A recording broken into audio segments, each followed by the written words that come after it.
Let's open a word of prayer. Lord, thanks for this day. Pray you'll help us today as we work through some of the current events that are going on in the world today that relate to Bible prophecy, and bless our time together. In Jesus' name, amen. Well, so this is my grid that I use. I talk about it every week, and the things that are going on. I was talking to somebody, and I saw a number of comments this week in some different Facebook groups. It'd be very easy to say, as I'm sort of reading through some of these groups, that people are sort of losing their grip on things. Somebody in discussion with me this week, and then I also saw this in a Facebook or Twitter discussion. Well, how do you know this in end times? This is the way it's always been. It's always been like this since the beginning of human history, and ever since the Lord returned, on the Mount of Olives there, 10 days before Pentecost. It's always been the same, and I don't see this that often. So we talk about acceleration, convergence, logistics, and understanding, and how things are just sort of rocketing to a conclusion. Let me give you an example. Now this is political, and I was not aware of this. I don't know if I have it in my, excuse me, sorry about that. Somebody gave me some info the other night, and I don't seem to have it. So we have a new, by the way, so somebody the other night at the church where I was doing a little prophecy seminar for just a small group of people, she had on a shirt that said, "Vote no on issue 1." And I'm like, I just saw t-shirts that said, "Vote yes on issue 1" in our last election. If you remember, in the last election, we had an issue, and what it would require a 60% vote of the voters to approve an issue that would become part of the Constitution of the state of Ohio. And part of the reason why the Ohio legislature put that last issue on the ballot was to prevent pro-abortion groups from coming in and reinstituting things concerning abortion that Ohio has outlawed. So it's a big political fight, and now my understanding is, I don't think it's in the primary election, I think it's next fall, there will be another issue 1 on the ballot, and this one will be to reinstate a lot of abortion rights. People can get abortions more easily.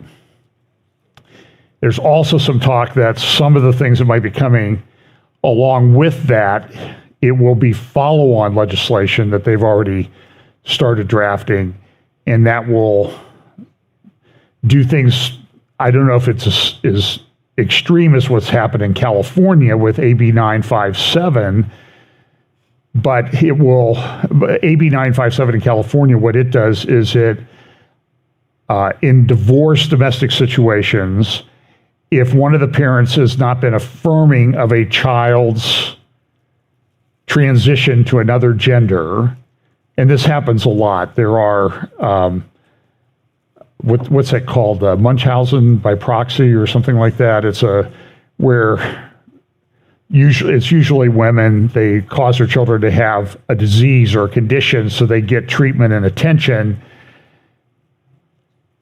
And this is what's happening a lot in marriages. I mean, I've even seen marriages where there might be 2 physicians married to each other. The mother wants custody, and the mother wants to transition the little boy to a little girl, or vice versa.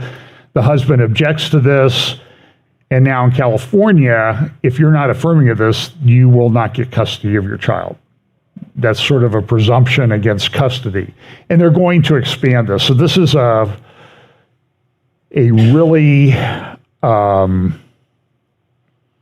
big issue, and it appears that there are moves afoot to bring some of this stuff into the state of Ohio if they can get this next issue 1, which I believe is on the ballot November 7th, 2024, approved by a majority of the voters in Ohio. So just understand there are consequences to these things.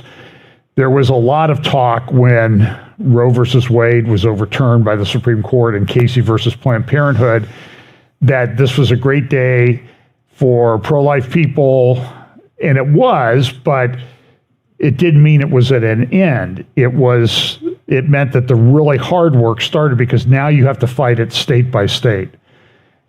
But it's become a big issue in some states, and because they've had 50 years to indoctrinate people about pro-abortion policies, in a lot of states that you even think are conservative, like Kansas and some other places, they've completely flipped the pro-life thing upside down, and they've become very pro-abortion.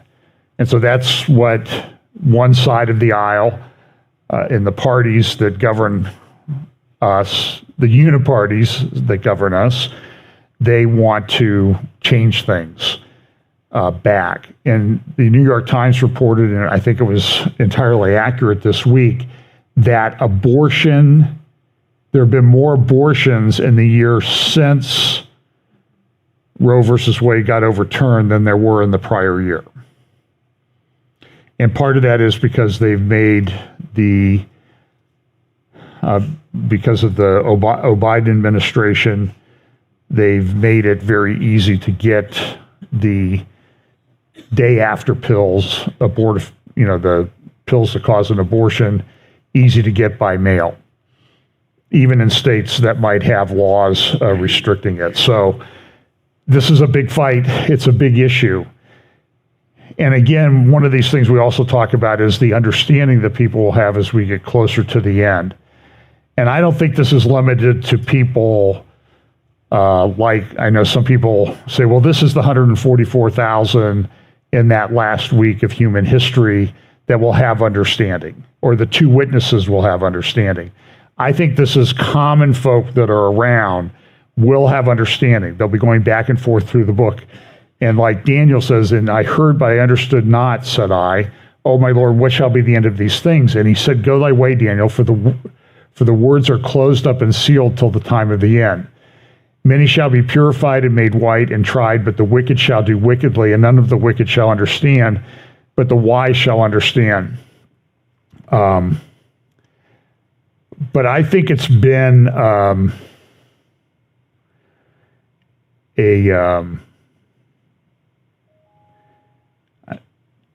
I'm concerned with the way things are going in the Bible prophecy community. I see a lot of infighting that grieves me a lot, with people who differ over certain ideas, certain interpretations. For example, there's a current dispute about, is there a 70th week of Daniel? Is the week already been fulfilled? Now, I disagree with people who are saying that, well, Jesus fulfilled 3.5 years. But 927 says it'll be, the person who's coming will confirm a covenant for 1 week. So that's where, and so what's 1 week mean? It means a week of years. Now, I don't think it should be called the tribulation period. That's my own understanding of Scripture, that's not really used. But everybody's fighting about everything, and I don't think it's advancing the cause of Christ very well. That's just my opinion. And look, I disagree with people, okay, but we can disagree agreeably and in a good way. And I'm just not seeing it. And I hope I'm not contributing to the problem. But this is a chart I made up a long time ago. I've updated it a little bit with better graphics. Certainly, we know Jesus talked about the abomination of desolation that occurs, and that sort of ticks off a 3.5-year period during the reign of the Antichrist.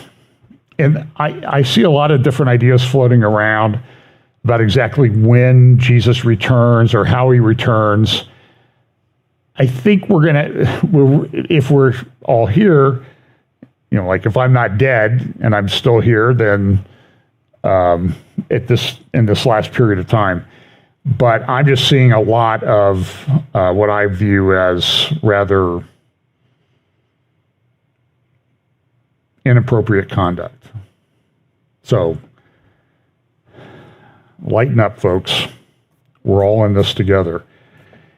And I think that you have not seen anything yet. There is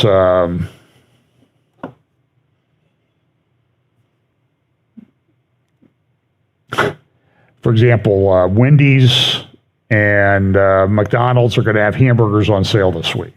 Have you heard about this? Now the theory is, I just saw it in my Facebook feed, that they're on sale because those are ground up children that were missing from Maui in the burgers.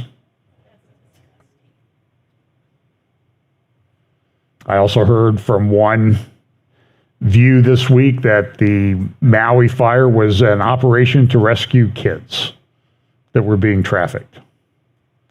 Folks,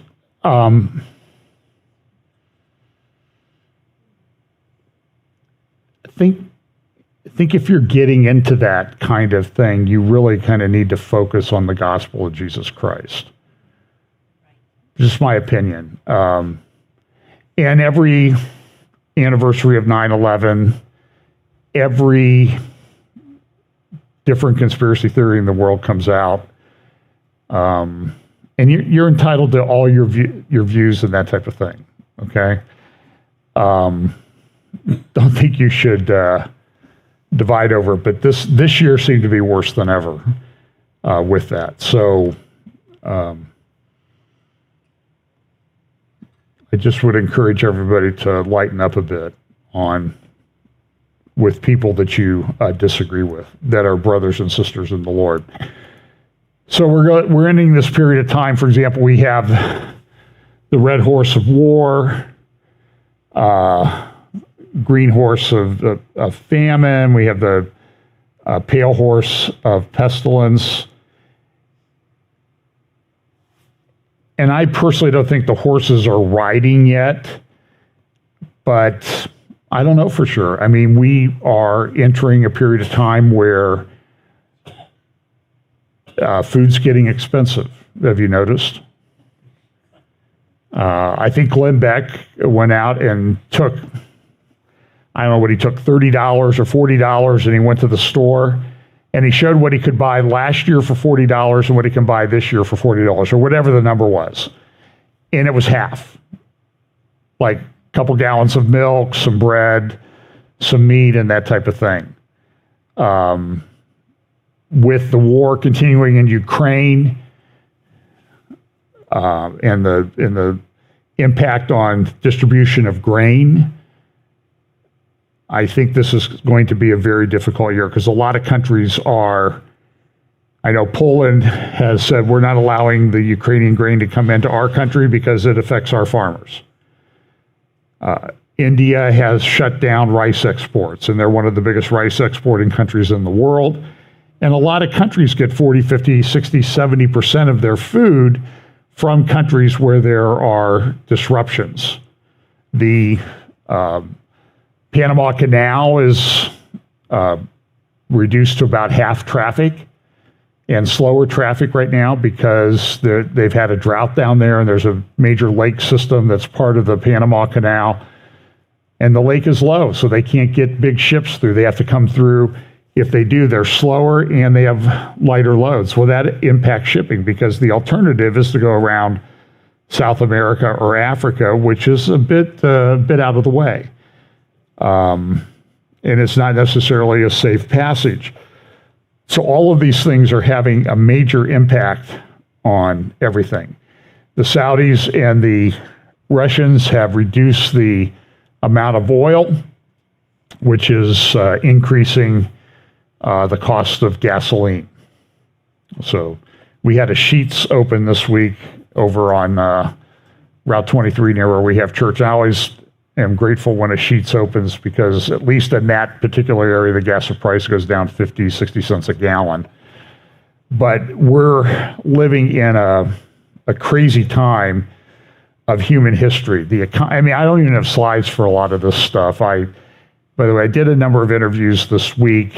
I don't remember the name of his podcast. Curtis Reed, a Calvary Chapel pastor in Las Vegas, Harvest Life Church. I did an hour, 15, 20 minutes with him. I did hour and a half with Pablo on his Offhand podcast at Serpents and Doves. I'll be doing some other interviews this week. So I had a very, very busy week, so may not be quite as, my level of disorganization may be a little bit more than my usual level of disorganization today, but I want to talk about a few things. I want to talk about the G20 meeting. I want to talk about some of the things that are going on in connection with the G20 meeting and some of the things that were said there. And I think some of these do fit into Bible prophecy because of the way, well, I'll explain that in a moment. Then I want to talk about a counterterrorism conference that took place in Israel this week at Reichman University at the Institute for Counterterrorism, the World Summit on Counterterrorism. Some interesting things said there, some things to report. And then want to talk about the Saudi plan, peace plan, and then some other things that are going on relative to the title, which I think I titled it Hoofbeats of War today.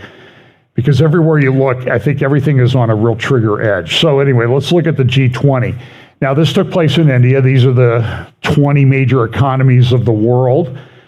Some people didn't show up. I don't know if Russia sent a representative or not. China, Xi did not show up. Biden was there. The guy who looks like Biden was there.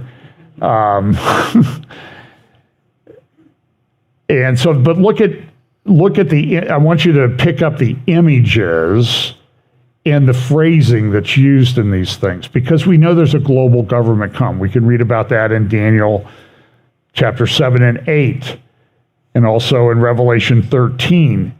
But look at what it says: one earth, one family, one future. By the way, here's a warning. If you think this last week was bad on the globalist agenda, just wait until everybody gets to New York this week for the UN meeting and pushing the Sustainable Development Goals.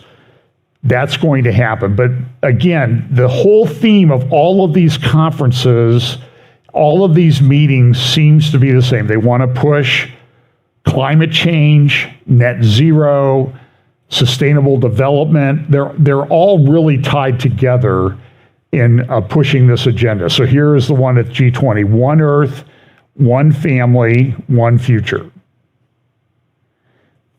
And I hope you can grasp the religious aspect of these things that are coming about in these different meetings. So here is a picture again. You can see some of the people involved. There's von der Leyen, the President of the European Union; Mohammed bin Salman, the Crown Prince of Saudi Arabia; Modi, the head of India; and then the president known as Biden from here.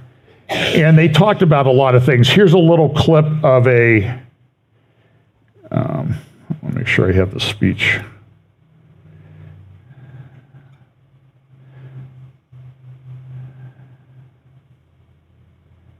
I want to move this one. Hang on a second here. Boy, I thought I moved this.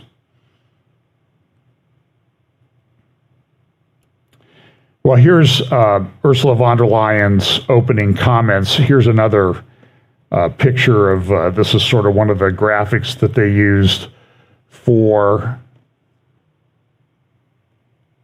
the G20 meeting. Very interesting. So here's von der Leyen's opening comments. Your Highnesses, Excellencies, it's been 2 years since we launched PGII, a joint vision by the world's leading economy. Actually, I think I have a little bit of a better, one of the things that they did, I have a better clip of her than that one. But this is interesting. This is one of the things that they announced at this G20 meeting. And I may have mentioned a little bit about it last week. It had just come out. Now, they've been working on this for a while, but it's called the India, Middle East, Europe economic corridor. And look where it goes. It goes from India to the United Arab Emirates to Saudi Arabia to Jordan, Israel, and on to Europe. Now, this is a response. It's being pushed by the United States because we don't like the undue influence that China is getting through their Belt and Road Initiative. And some of these other countries are a little bit concerned about China becoming too involved. China's more involved in Iran and Russia and the Central Asian stand republics, Turkmenistan, Uzbekistan, that type of thing. And I've talked a lot about the Belt and Road Initiative. In fact, there's a very large port that China has built at Pakistan there near the entrance to the Persian Gulf. And railways across Asia, Russia, all the way to Europe. So there's a competition going on as to who's really going to control the world order. So here's Ursula von der Leyen speaking a little bit about the Middle East, Europe, India, Middle East, Europe economic corridor. It's been 2 years since we launched PGII, a joint vision by the world's leading economies to invest in the infrastructure that low and middle income countries need. And 2 years on, more large-scale projects are seeing the light, and we are presenting two of them today. First, the India, Middle East, Europe economic corridor. This is nothing but historic. It will be the most direct connection to date between India, the Arabian Gulf, and Europe, with a rail link that will make trade between India and Europe 40% faster, with an electricity cable and a clean hydrogen pipeline to foster clean energy trade between Asia, the Middle East, and Europe, with a high-speed data cable to link some of the most innovative digital ecosystems in the world and create business opportunities all along the way. These are state-of-the-art connections for the world of tomorrow, faster, shorter, cleaner. This corridor is much more than just a railway or a cable. It is a green and digital bridge across continents and civilizations. It's been 2 years since. So here's Benjamin Netanyahu speaking about this corridor. Again, he has his own graphic that he's put up. And here, I think I have a little clip of what he says. But I would like to thank U.S. President Biden and his administration for the major effort that has led us to today's historic announcement. Several months ago, the U.S. contacted us regarding the realization of this historic opportunity. Since then, it has held urgent diplomatic contacts in order to bring about today's breakthrough. Its vision reshapes the face of our region and allows a dream to become reality. The initiative includes the construction of railways, the laying of a hydrogen pipeline, which is the energy of the future, the laying of fiber optic communications cables, the laying of electricity cables, and more infrastructure. Now, there's a lot of talk about hydrogen. I don't know that they're there on hydrogen fusion yet to make it economically viable. But you can see that there are these people. Here's Mohammed bin Salman at the conference, and Israel and Saudi Arabia are sort of at the core, and United Arab Emirates are at the core of this economic corridor that they've been developing over the last several years. A lot of this does appear to hinge on the normalization agreements that Israel's entered into with countries like Bahrain, UAE, Sudan, and Morocco. But really, Saudi Arabia is key. And so there's a lot of talks, we've been talking a lot about this every week, about the economic core of everything that's going on with regard to the normalization push by what appears to be by the United States, but I don't think is really by the United States is really that involved in it, because they have another agenda. And I talked a lot about that on the podcast with Pablo at Serpents and Doves, at his Offhand podcast, that what really is going on in the Middle East with the Biden administration is a secret deal with Iran. That's what they're doing. They're putting together a secret deal with Iran. They entered into this agreement to send $6 billion for return of U.S. prisoners, hostages. It was a hostage deal. That has led a lot of security people to say that if you're an American traveling abroad in certain countries, you need to be extremely careful because there's apparently a price that will be paid to ransom U.S. citizens. It's an incredibly dangerous thing that they've done. Highly irresponsible, but it appears to be part of a secret deal that the Biden administration, consistent with what Obama did in his first two administrations and what Obama is doing in his third administration. By the way, you cannot tell me that Joe Biden is in charge of anything. I'm sorry. There is something going on. And what's so interesting is is it not obvious to everybody that something's going on there with who's running the show? And do you ever hear it talked about? It's not talked about in the mainstream media at all. Now, but what happened is, this is Al Akbar newspaper. It's a mouthpiece for Hezbollah, which effectively controls the Lebanese government to the extent that there is a government. Our government is funding military operations in Lebanon, but the money, a lot of people think, Tony Badrin at Tablet Magazine, also with the Foundation for Defense of Democracies, has written extensively about the fact that this is just a way for our administration, your tax money, to be funneled to Iran and Iranian proxies in the Middle East that are opposed to Israel, that want to destroy Israel. So when the announcement was made at the G20, this is the Monday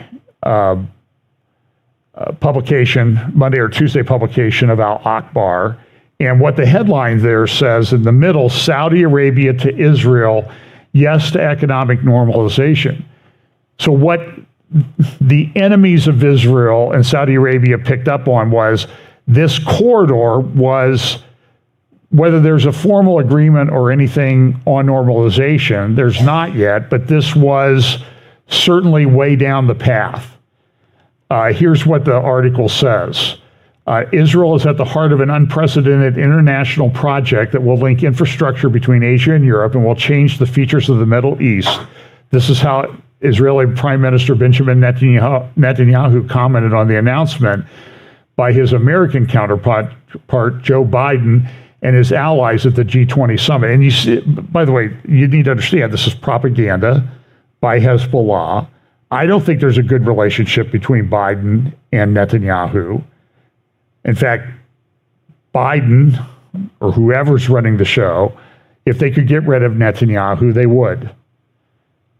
There's supposed to be a meeting this week at the UN during the UN meetings between Netanyahu and Biden. I have some doubt in my mind that meeting will take place. I think if it does take place, it'll be sort of formal, cordial. Nothing of substance will be discussed or decided. So this is how Al Akbar describes that video clip that you just saw of Netanyahu, a celebratory video clip that included visual effects and maps showed Netanyahu saying, "I am pleased, citizens of Israel, to inform you that we will be a central intersection in this economic corridor, and our railways and seaports will open a new gateway from India through the Middle East to Europe, as well as from Europe to India via Jordan, Saudi Arabia, and the Emirates." So it means exactly what the map shows. The article also goes on to say, explain it away. Negotiations extended for many months, including announced and unannounced visits by American officials to the region. It appeared that the entities, and this is how they refer to Israel as the entity, they never say Israel, the entity's participation in the upcoming corridor was one of the items that had not been decided. It is being agreed upon between its parties, and it remained unresolved as of the date of the New Delhi conference approached, which explains the omission of mentioning it in a number of statements. But the maps all show it. I mean, this is the map, one of the maps that was released, and it clearly shows Israel there. But Hezbollah, Iran, doesn't want that to happen. They are adamantly opposed to this. So one of the other headlines here is Saudi Arabia and Israel on the Indian corridor line. Economic normalization is proceeding.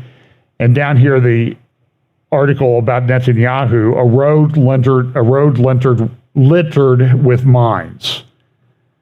In the Jerusalem Post, Herb Keenan wrote this: Israel's remarkable rise as a possible transit hub. This is a big deal that Israel is involved in this. Let's see, I probably should discuss this. I don't have a lot of slides on it. So early this week was some very important hearings took place in Israel on judicial reform. Israel, the Supreme Court has effectively put in place a rule that if it deems anything that the Knesset does to be unreasonable, they're allowed to strike it down. And it's, even though Israel doesn't have a constitution, they're in a constitutional crisis. Because the basic laws that give the judiciary its power, the Knesset wants to amend those, which they appear to be allowed to do. But now there's a hearing that's taking place to determine whether the democratically elected Knesset can enact a law that will take away certain power or restrict the power of the Israeli Supreme Court. Sorry, I'm still a member of the State Bar of Indiana, and sometimes I get a little bit confused. So I'm an old guy, remember? So this is, now they went to Jerusalem Post and some other organizations went to the ministers in Netanyahu's government and said, if the Supreme Court strikes down the law that the Knesset passed, will you go along with that decision? And as of this article being written the other day, I think this was published on Friday, only 3 ministers said that they would. Because this is really core to how people view how the government should work in Israel. And they're in crisis. They've had, protests going on for 10 months, ever since Netanyahu's government came into power. The reasonableness law was passed in late June or early July, or maybe late July. It's not been out that long. And somebody immediately petitioned the court to have it overturned as unreasonable. It's unreasonable to have a law that restricts the Supreme Court from enacting or enforcing its reasonableness standard. And of course, all the people that oppose what the democratically elected Knesset did are saying that, well, they're dictators. This is the end of democracy. But they were democratically elected. Nobody challenges the election as being unfair or any problems in the election. But there's a shift going on in Israel. There's a demographic shift more to the right. And some of this is conservative Orthodox parties, and some of the Orthodox parties, ultra-Orthodox parties, can be quite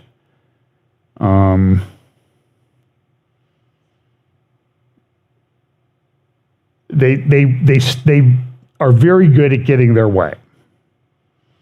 There's a lot of mythology, I think, in some respects that's grown up around it. But people don't they say that if these ultra-Orthodox parties have their way, it will be almost like enacting Sharia law in an Islamic country. And that could be true. I don't know that they'll get it through.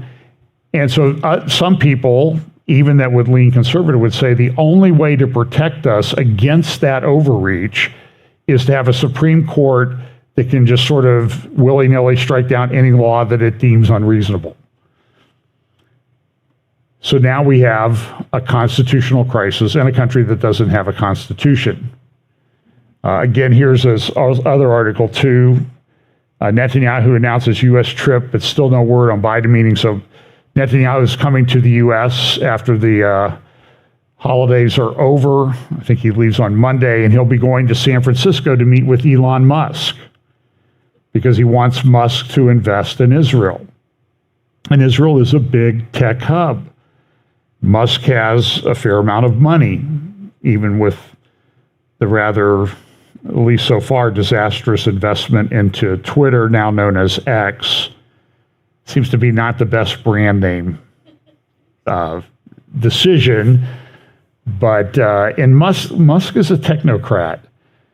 And while everybody likes that he maybe has improved Twitter a little bit, he's still a technocrat. Remember, I think I told you that when I was researching technocracy, I ran across an article from 2018 in the Financial Times that talked about the growth of technocracy, particularly in Canada, where Canada was so concerned about the growth of technocracy, people who wanted to control everything back in the 1930s, which is kind of ironic because now they have a technocrat in charge that wants to control everything. But back in the 1930s, they banned it.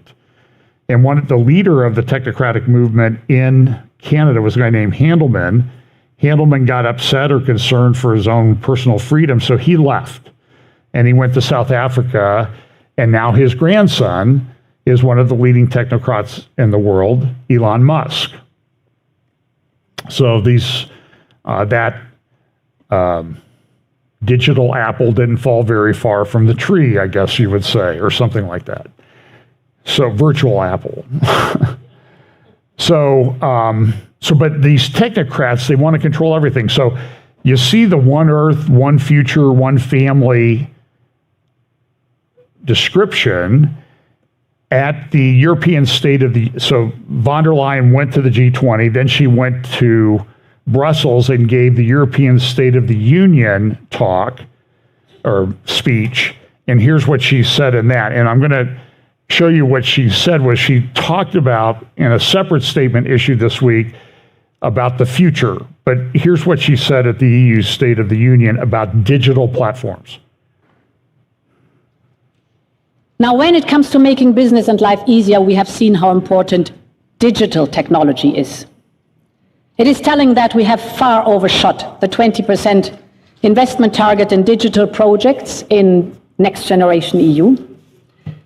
Member states have used that investment to digitize the healthcare system, justice system, transport network, and at the same time, Europe has led on managing the risks of the digital world.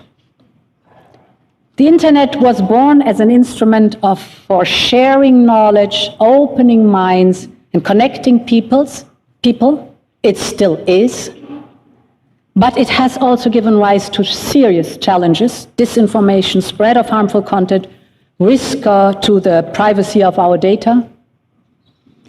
All of this led to a lack of trust and sometimes a breach of fundamental rights of people. In response, Europe has become the global pioneer of citizens' rights in the digital world. The DSA and DMA are creating a safer digital space where fundamental rights are protected. And they are ensuring fairness and clear responsibility for big tech. This is an historic achievement, and I think we should be proud of it. So here is what she also released this statement called One Future in relation to this. But look at what she says in this statement. One thing seems clear: the future will be digital. Today, I want to focus on AI and the digital infrastructure. As it has been described, AI has risk, but also offers tremendous opportunities. The crucial question is how to harness a rapidly changing technology. It is telling that even the makers and inventors of AI are calling on political leaders to regulate. In the EU in 2020, we presented the first ever law on artificial intelligence. We want to facilitate innovation while building trust, but we need more. What she means is we need more control and regulation. What the world does now will shape our future. She goes on to say, I believe that Europe and its partners should develop a new global framework for AI risk. It should protect us against systematic societal risk and foster investments in safe and responsible AI systems at the same time. At global level, we eventually need to replace the broader community of the United Nations. We need to reach the broader community of the United Nations. We need a similar body to the IPCC, the International Panel on Climate Change for Climate, and here we need additional outreach to the scientists, entrepreneurs, and innovators, the technocrats. You see how that's all sort of linked together. They need to provide the knowledge on the risk posed by AI as well as the potential benefits for humanity. So what are we now, 3 months or more down the road from when people finally started to realize with what was going on with artificial intelligence, which is still relatively in its infancy or young child stage, but there are concerns with where it's going and how fast it's developing. Companies that have focused on AI that are able to produce, like NVIDIA, are making a ton of money. Others are having some problems because they haven't figured out a business model yet on the way to charge people to use their platforms to make money off of them. So they're having some trouble raising more money, and their stock prices are not doing very well at the moment. However, that's separate. That's sort of what I would call the public show to distract you about the potential harms of artificial intelligence. What's happening on the other side is people are moving rapidly forward with developing things that are very concerning in the area of war, weapons, defense. I think I've referred a number of times to Scott Peleg's very well done 60 Minutes segment on artificial intelligence, I think from the early April. And in that, you remember he had someone on to talk about getting together the three-dimensional structure, figuring out how to do the three-dimensional structure of biological proteins. There are 200 million of these. So it took them 3 years. So in other words, the public really sort of started talking about artificial intelligence back in November when ChatGPT got released. ChatGPT-4 got released. And everybody went, wow, oh, look at this. It can write my term paper. It can take a law school exam. It can pass a law school exam. It can get admitted to the bar. And there's been a lot of talk about how it's going to replace all the lawyers, which at my age, that's probably not a bad thing to do. I wouldn't have liked this 20 years ago, so go ahead. But with regard to these three-dimensional structure of proteins, the person that Scott Peleg interviewed, I can't remember his name, he said, look, the rule of thumb was that it took a PhD researcher 5 years to come up with a three-dimensional structure of one biological protein. But once we figured it out and we were able to apply this, come up with an algorithm or some way to get the three-dimensional structure of the proteins, we were able to do all 200 million proteins in a very short period of time, literally minutes compared to years. And so 1 billion years of PhD research time gets driven down to a month or two. They're going to do this with other biological structures, DNA, RNA, to develop drugs, pharmaceuticals, and other things to treat people. So that part is moving much, much faster than anybody wants to admit. So a bunch of tech guys came out and said, we got to stop this. If people won't stop this, Eliezer or Lukowski said, we need to just bomb their server farms. And we need to track who's using a lot of electricity to power these server farms. So here we sit 3-4 months later. Nobody's regulating anything yet that I can determine. Now, on the other side of technology, as van der Leyen said in her speech, we've come out with the DSA and MSA, the Digital Services Act, and the Digital Marketing Act, I think it's called.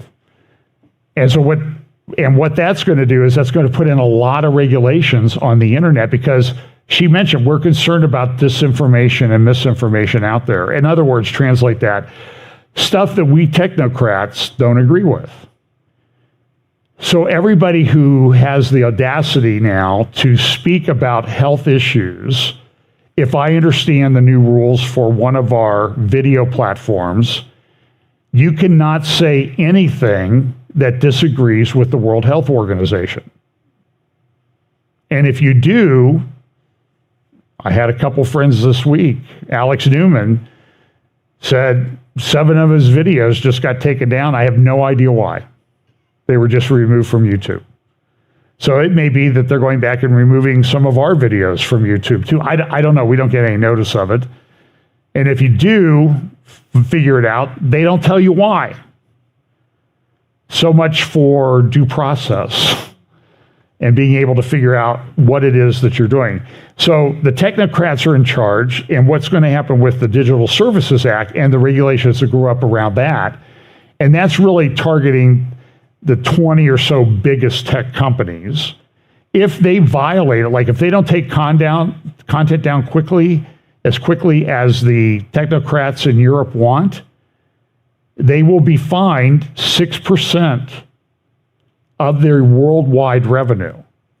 That's a lot of money, because some companies don't operate on a 6% profit margin. So here was von der Leyen. Here's some other things that she said. Second, on digital public infrastructures, they can be a real booster to emerging economies. India has achieved remarkable success in rolling out its digital public infrastructures. Now, what I want you to see, though, is they've sort of changed from digital platforms and internet and technology and controlling things to, they now call it digital public infrastructures, DPI. We heard that the Prime Minister and very much supports this initiative. Just talking about India. The possibilities are huge, the investments small. The trick is to build public digital infrastructure that is interoperable, open to all, and trusted, meaning to the technocrats. Let me give you one example that is reality today. Many of you are familiar with the Charlie Vector 019er digital certificate. The EU developed it for itself. The model was so functional and so trusted that 51 countries on 4 continents adopted it for free. Today, the WHO uses it as a global standard to facilitate mobility in times of health threats. I want to thank Dr. Tedros again for the excellent cooperation. So this was her statement that she issued about, hey, here's a great corridor. It's going to help us put in digital infrastructure. And then we have things that we want to do. We want to control things. And then she issues this public statement. And so if you look at the European Commission website, they talk about this certificate. And it says here, a step towards what? Global health security. To facilitate the uptake of the certificate by the WHO and contribute to its operation and further development, the WHO and the European Commission have agreed to partner in digital health. Now, it was either late last year, they had a G20 meeting, and in connection with that, they had sort of, I think it was called the B20 meeting for business, and there the Indonesian health minister said this about the certificate. So let's have a digital health certificate acknowledged by WHO. If you have been vaccinated or tested properly, then you can move around. So for the next pandemic, instead of stopping the movement of the people 100%, which clog the economy globally, you can still provide some movement of the people. Indonesia has achieved, G20 country has agreed to have this digital certificate using WHO standard, and we will submit into the next World Health Assembly in Geneva as the revision to international health regulation. So hopefully for the next pandemic, we can still see some movement of the people, some movement of the goods, and movement of the economy. So, I mean, he sort of acknowledges that, well, what happened in the last one was it really there was too much control. So this was also issued at the G20, the G20 Leaders Declaration. And again, they talked about, this also came out of the G20 policy recommendations for advancing financial inclusion. There's your diversity, equity, inclusion, and productivity gains through digital public infrastructure. That's the key term that they're using. Here's from that publication. It says this: DPI as interoperable, open, and inclusive systems supported by technology serves to provide essential public and private services for the common good. That's a common theme. And here's somebody from the UN saying, look, I've been working on this for a long time. And we want to include everybody.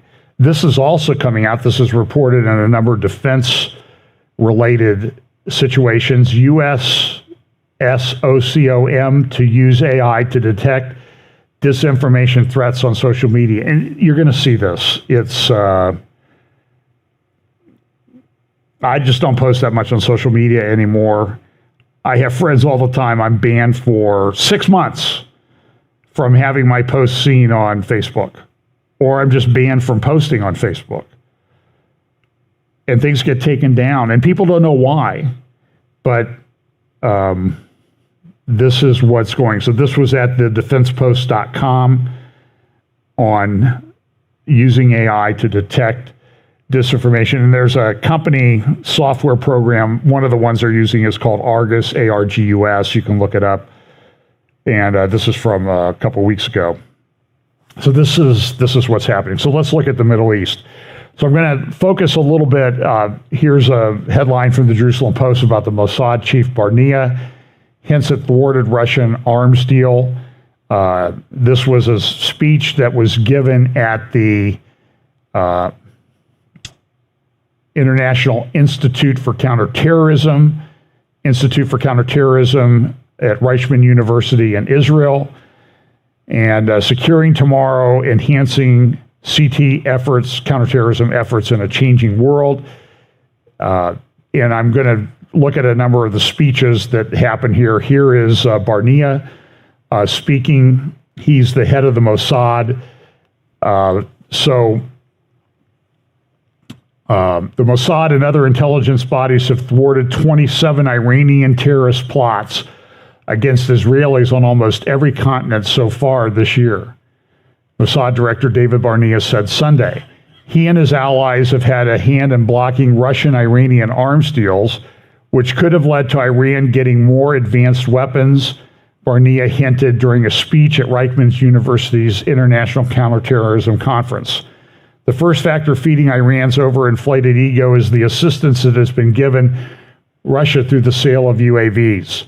He also went through and he sort of recounted the history of a number of the different terror plots, like Turkey 2022.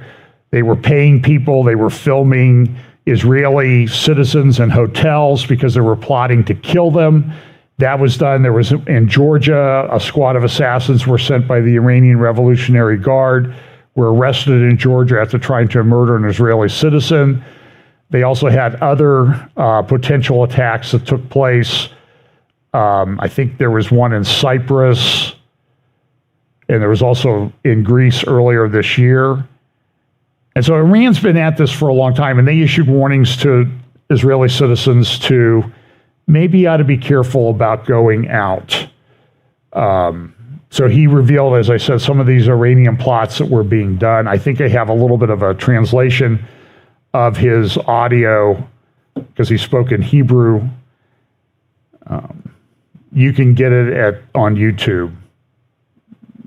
I think I have 10 seconds to go before this turns into audio. Here's the one in Cyprus. And the person says, I was using WhatsApp to get information from the Iranians about what I was supposed to do, my marching orders.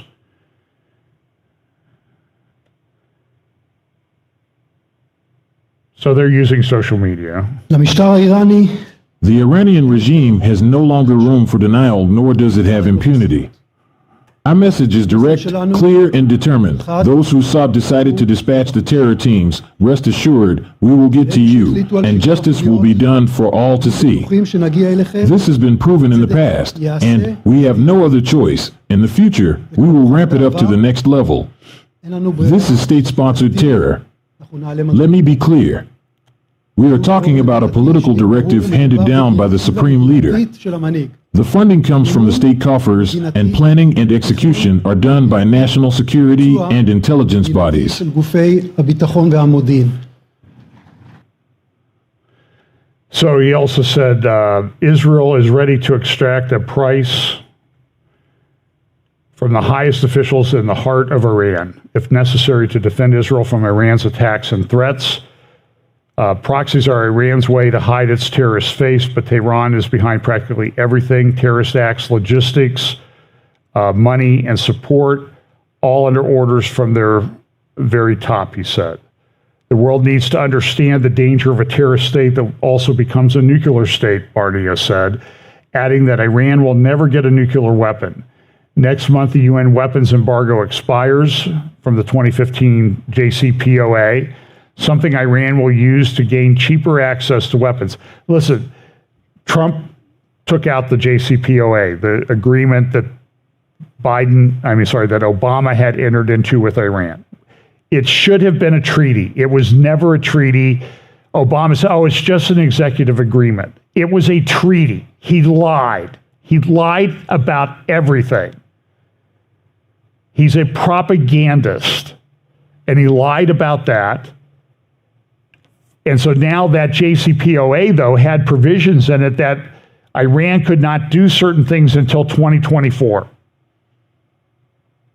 That expires next year anyway, even if the JCPOA had been put in place.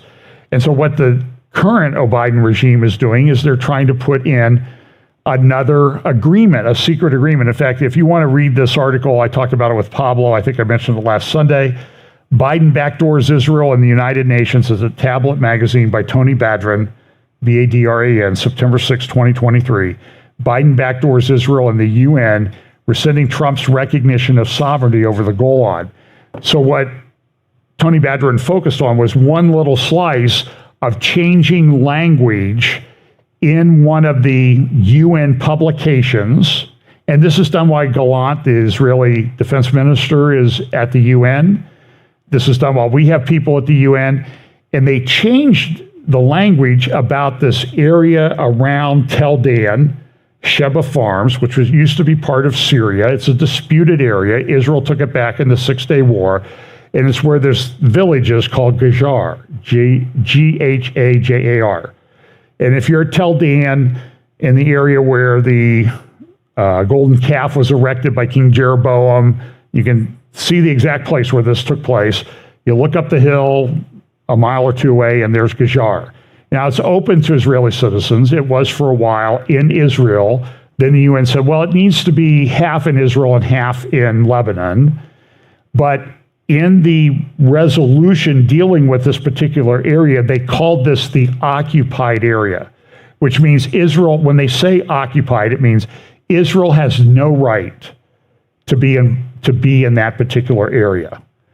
So this is what Barnia said. There was also a speech by James Cleverly, the foreign minister of the UK. Here's a little bit of what he said at his speech. We must also be careful to avoid a council of despair, because there have been so many wonderful, positive developments in this region.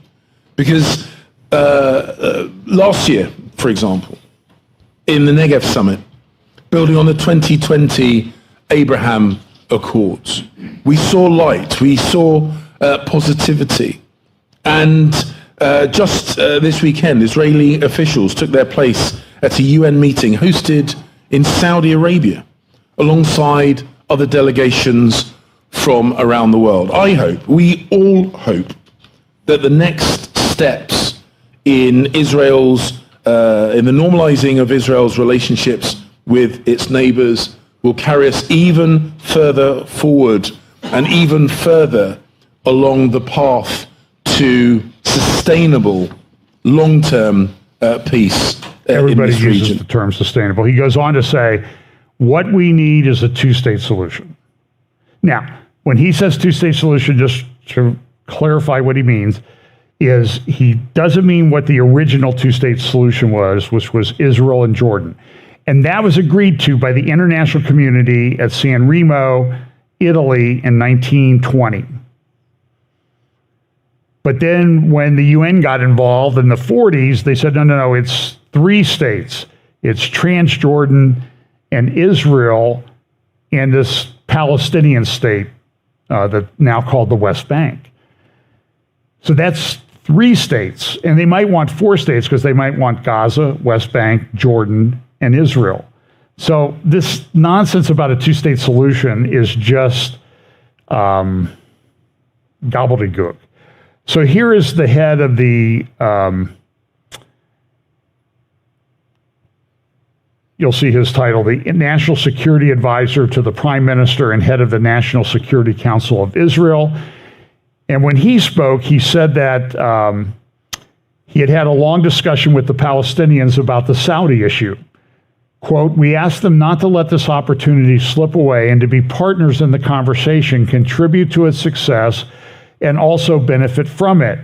We are very much in favor of there being a significant Palestinian component in this agreement, with the exception of a move that would harm Israel's security, but everything below that, we are ready to discuss it. This is what the Bloomberg interview that I played last week from Prime Minister Netanyahu said. We really can't agree to a totally independent Palestinian state.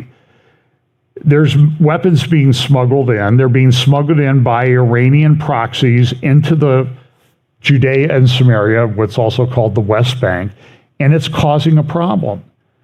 There's a lot of organized crime activity in the Palestinian areas. A lot of people have been murdered because of the gang activity, but there's also a lot of Israelis that are being attacked. They went after a checkpoint yesterday with explosive devices. Now, I don't think that the explosive devices were going to happen, but I saw this morning there's a map that you can go to, and it's essentially free. I don't think you need to even register to use it. It's called Live UA Map, liveuamap.com. And if you go there, you can click on different regions of the world, and it will give you sort of an active, interactive update of news related to conflict regions in the world. And they have a bunch of them. They have the Caucasus region. There's a big conflict going on, or potential war going on, between Azerbaijan and Armenia right now. They've had a conflict over the past few years. And a lot of these things, just like in Ukraine and Russia, we talk about current conflicts, and we talk about, well, 8 years ago or 9 years ago, Russia took back Crimea, and Ukraine, and there was a revolution in Ukraine. But listen, this stuff, if you talk to somebody from Ukraine or Russia, they will talk about, somebody did something bad 5 centuries ago, and we're still ticked off about it, and we want to settle the score. And that's just the way it is, and this is true in many places throughout the world. I mean, you talk about the conflict in the Balkans and Serbia. They talk about something that happened in the late 1300s, like it happened yesterday, and we're still, we're 15 generations or 25 generations beyond that, but we're still ticked off about it, and we want to settle the score.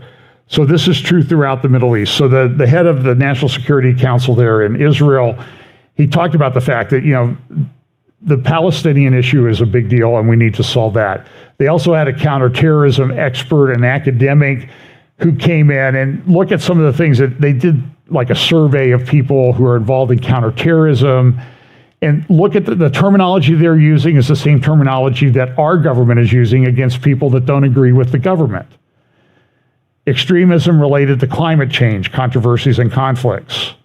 Research on extreme right-wing white right-wing groups, say that fast 5 times, racially and ethically motivated violence, study of mainstreaming far right-wing ideology. He also talks about the fact that this is a good thing, that the concept of stochastic terrorism has been developed. It really doesn't have any meaning. Look it up. It's what they've come in and made up this term like it's a real thing. And so this is, it's sort of on the order of sticks and stones will break my bones, and words will always hurt me. That they've sort of changed that little phrase that we used to say when we were a kid. Significant and sophisticated empirical studies of the links between mental illness, social maladjustment, and violent extremism. If you don't agree with us, you're crazy. You're mentally ill. And so they now they're developing research to support all of these things that they want to talk about. So here's some of the questions that they have. Now, another important speech was given by Defense Minister Yoav Gallant. He accused Iran of setting up an airport in southern Lebanon 20 kilometers, 12 miles from the Israeli border, which he said was being used for terror purposes against Israel. And this is a huge area of conflict, the northern border. Gallant also went on to say in his speech, under the auspices of the changes in the Middle East, Iran manages a process of ideological and geographic conquest versus many countries in the region. It deals with crumbling states from where it performs hostile takeovers, and in other countries, it essentially stimulates countries into a state of failure, bringing them to their knees for that same purpose. It's not too dissimilar from what the Belt and Road Initiative does with other countries. I mean, China goes in, they enter into these agreements like in Ecuador to build dams and everything. The dams fall apart, but they say, hey, you owe us money, give us your oil. And China's been doing this all over the world.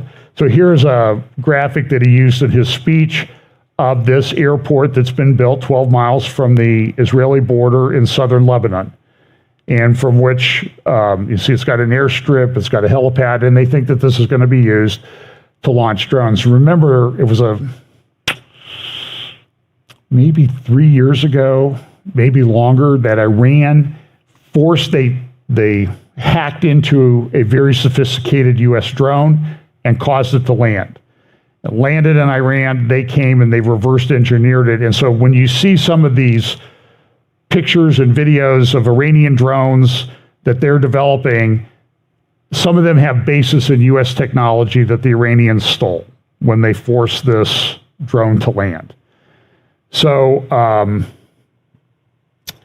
so Gallant also said that the activities are directed by Iran, Nasrallah. מילים אחרות, Forgot. האדמה היא אדמה לבנונית, השליטה היא שליטה איראנית. Well, I didn't expect that to pop up.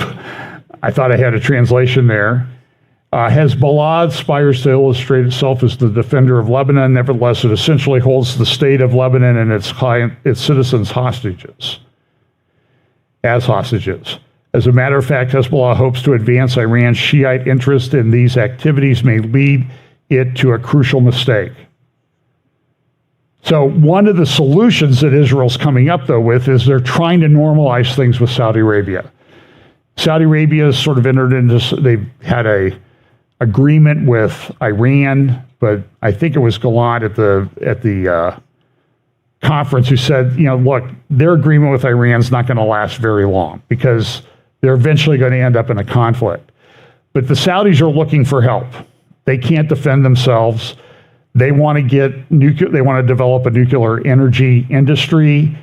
People are concerned about that. There's some talk, well, if they do that, Israel will have the kill switch. I don't know if it will work. And so there's this big push to have these normalization agreements with everybody.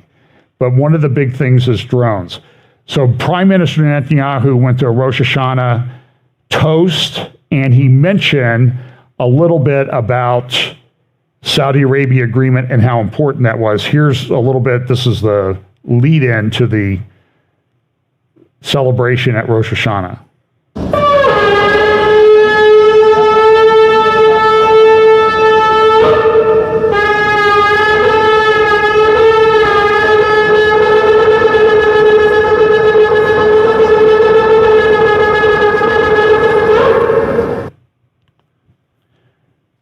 So here's what Netanyahu said when he got to the subject of this. At the same time, we also have a good opportunity, which is that having achieved the Abraham Accords, we are working together with our American friends to expand the circle of peace in a way that will change the face of Israel, the Middle East, and to a large degree, the world.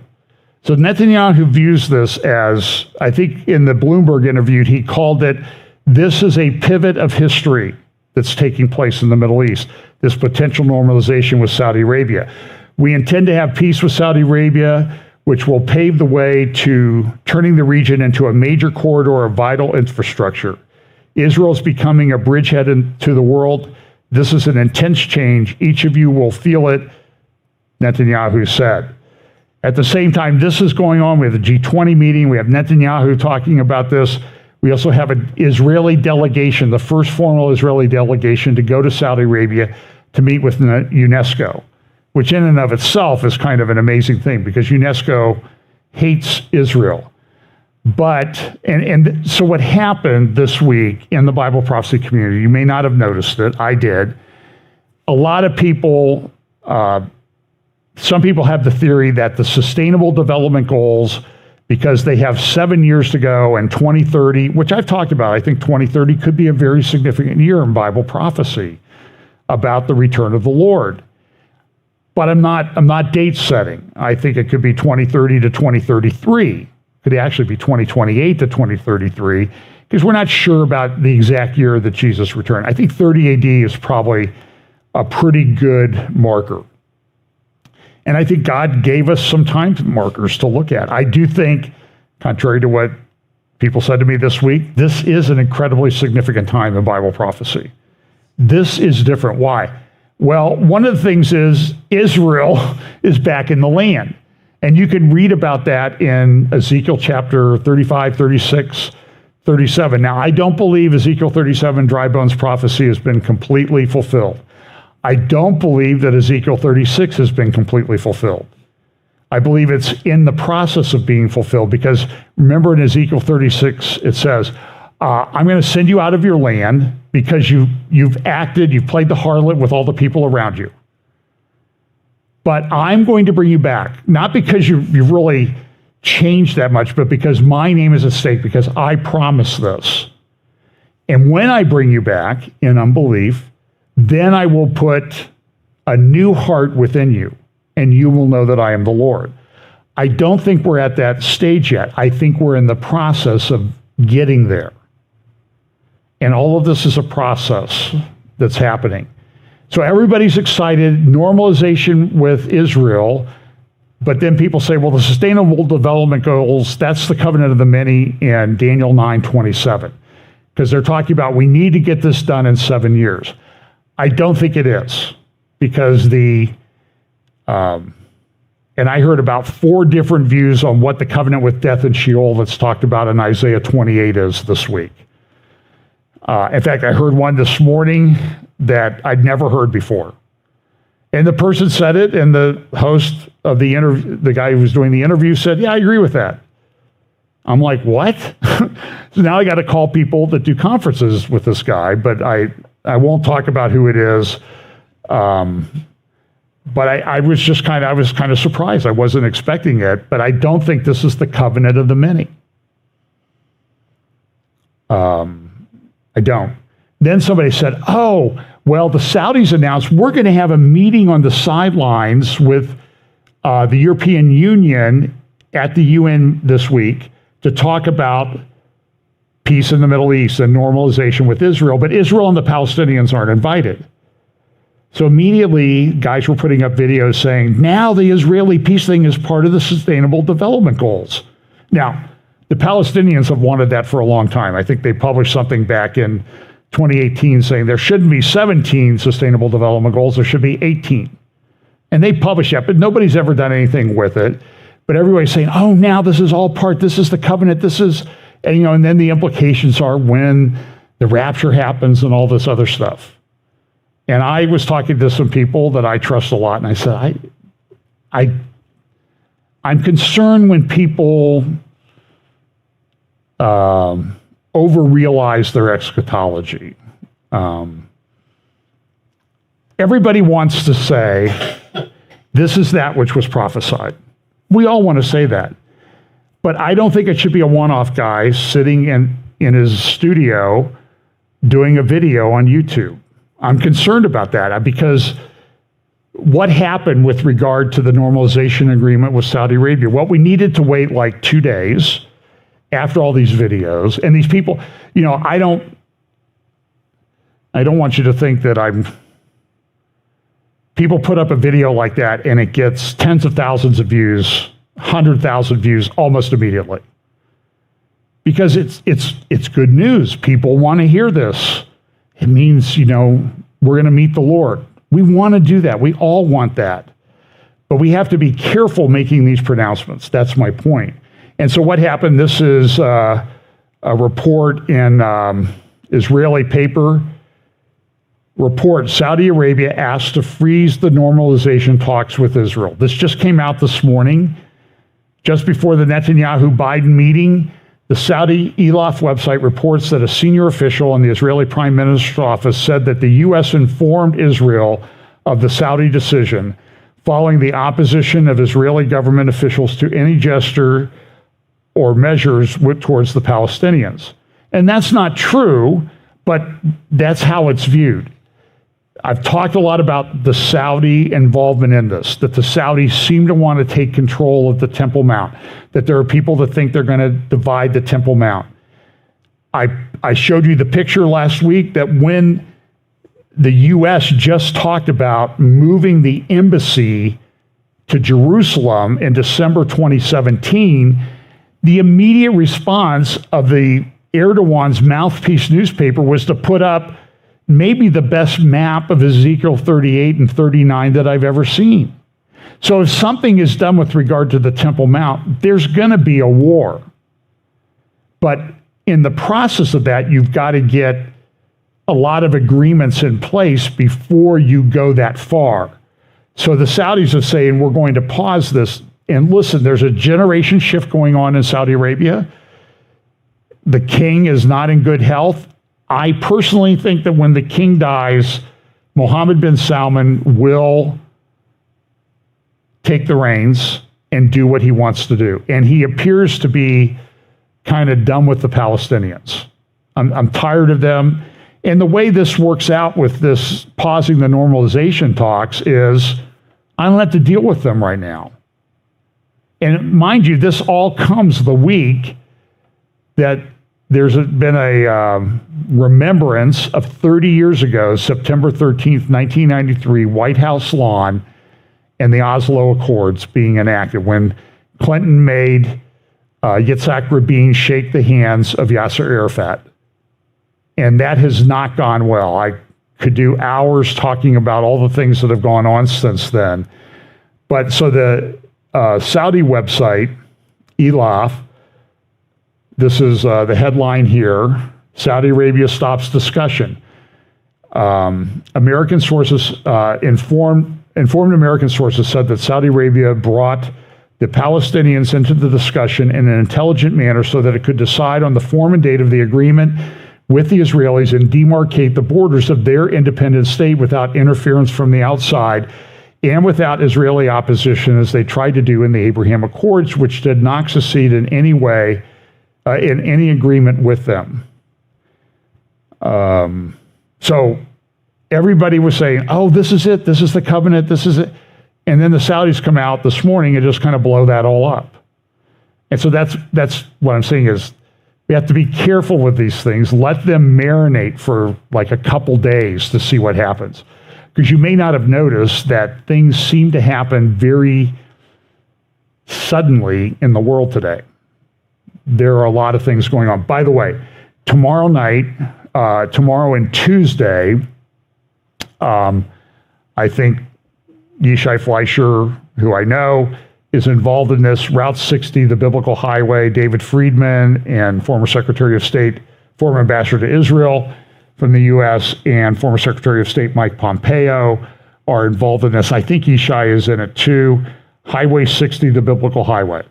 And if you've ever driven Route 60, it's a tremendous trip all the way from Hebron all the way up to Nablus, Shechem, Shiloh, all those places along Highway 60, the Avenue of the Patriarchs. Go past Bethel, remember I've seen those pictures of Bethel where Jeroboam did the southern version of what I call him, the seeker-sensitive worship. You don't have to go all the way to Dan or we'll put one in Bethel too. So you don't have to go that far to worship the golden calf.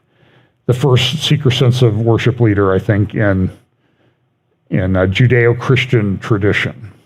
But so that anyway, this is playing 2 nights, Monday and Tuesday, and I know it's at a number of theaters locally. So if you want to see that, I only saw a very short preview. It looks pretty good.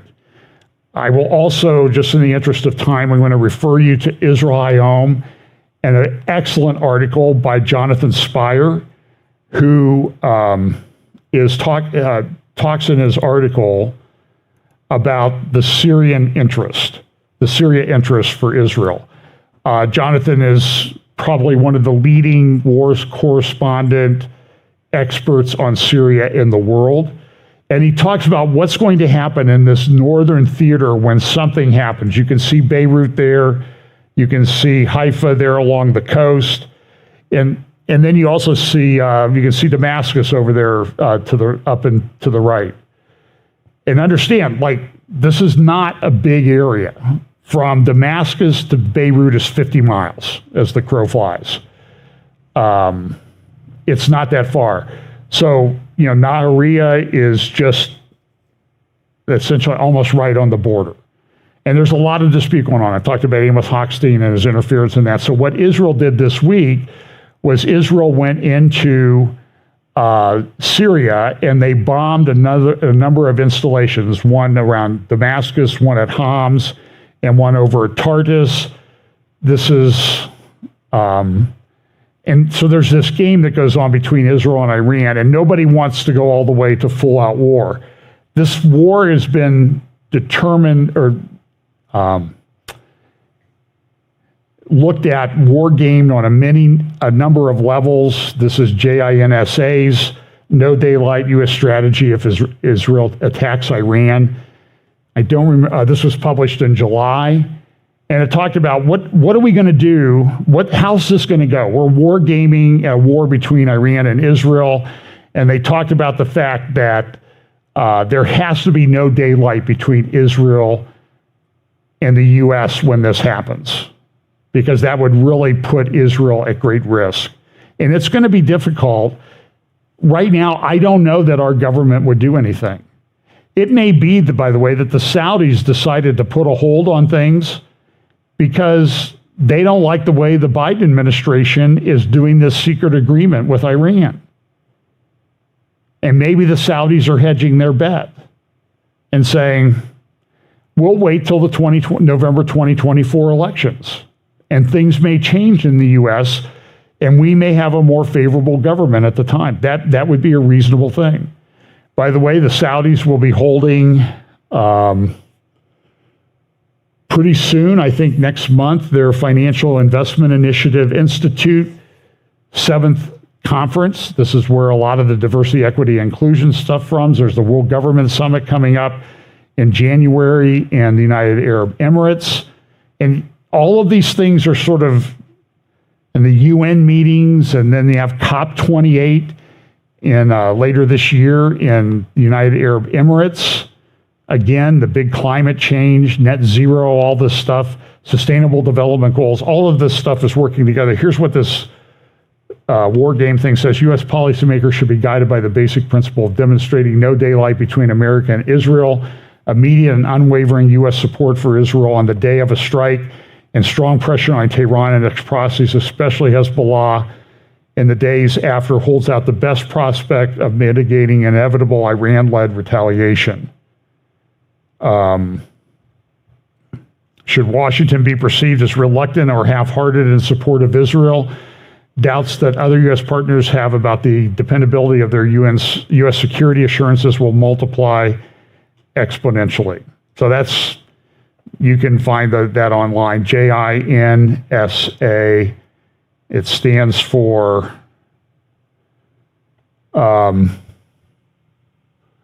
I had it written down here and I don't see it now. So anyway, you can find that online pretty easily. Just Google the title. Iran, they were at a SCO meeting. Iran also talked about a war game that the Institute for National Security Studies, INSS, in Israel did back in July. And they said, oh boy, they were really afraid about everything. INSS, but they've been talking about this a long time. This is from 2012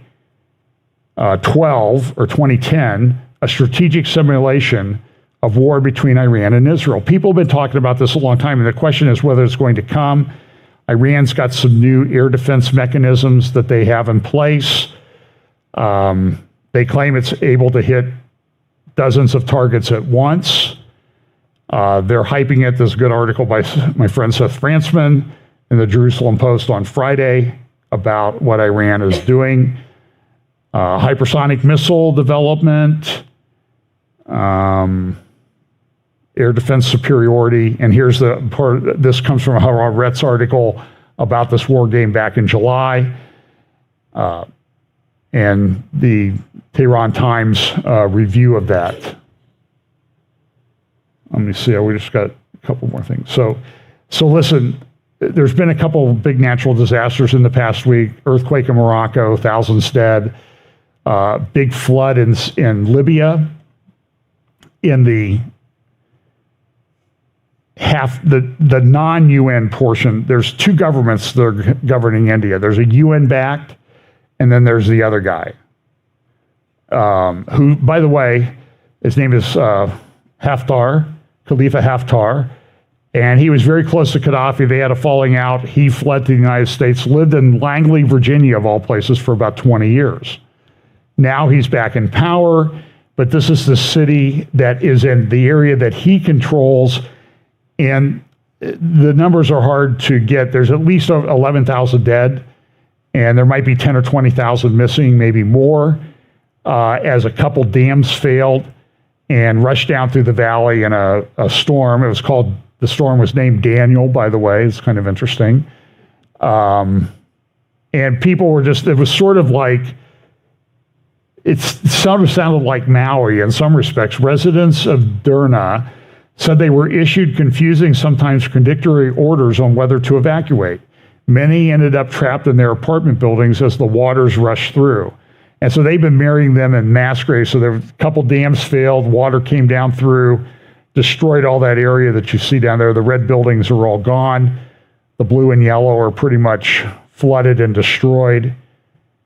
And people are really upset with the government there, this Khalifa Haftar. But the other part of this is that Russia has been working with Khalifa Haftar to get a port on the Mediterranean. They want another warm water port. And now this Haftar guy is in big trouble with the people in Libya. So that's kind of interesting. One more thing related to this, and then one other thing.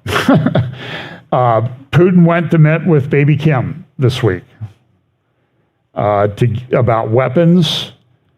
Xi is a little bit upset about this, but because Xi is pushing the envelope with Taiwan.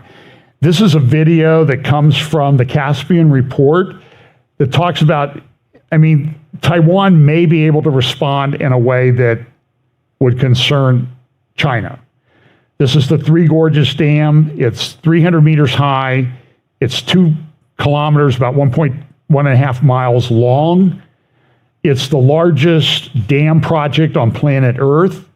It controls a very important valley. And so the concern is that if there's a war, China attacks Taiwan, that they may go in and attack the Three Gorges Dam and destroy it. We saw what happened in Ukraine when a dam was destroyed. We don't know who destroyed it. Everybody claims it was the other guy. But look at what the flooding potential is if that dam is destroyed. It would affect 400 million people. It would effectively now they'll probably retaliate against Taiwan, but Taiwan has to evaluate, what do we do? If they take out that dam, 2/3 of China's rice production is gone. What does that do to the food situation when it affects potentially 400 people? And there's a lot of cities along there, Shanghai and a little place you might have heard about over the last few years named Wuhan. So just understand, this guy at the Caspian Report does these incredible, I got to figure out how he does this.